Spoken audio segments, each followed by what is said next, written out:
Bonjour, je vais vous parler du manga Inuyasha de Rumiko Takahashi.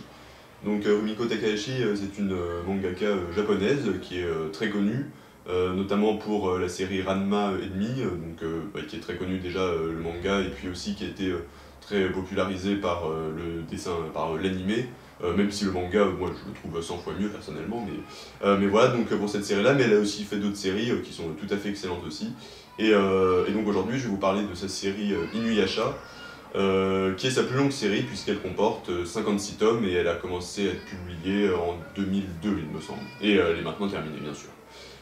Donc l'histoire, c'est Kagome, donc une jeune lycéenne de 16 ans,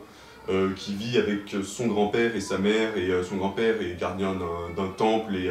il est assez porté, enfin voilà, ils sont un peu gardiens d'un culte, enfin voilà, ils sont...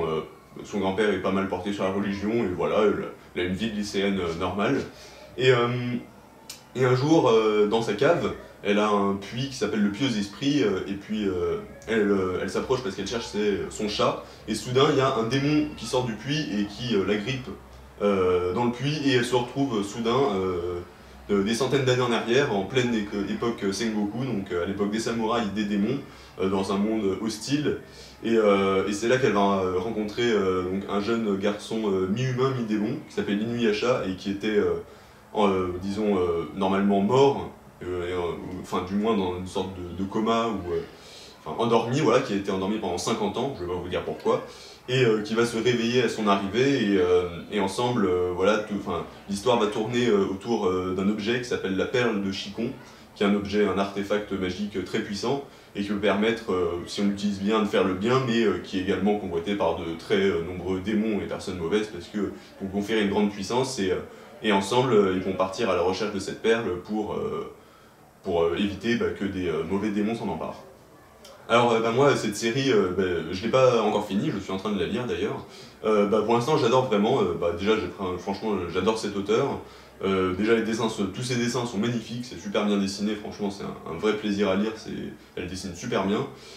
L'histoire, elle est vraiment bien parce que le scénario est super, enfin voilà,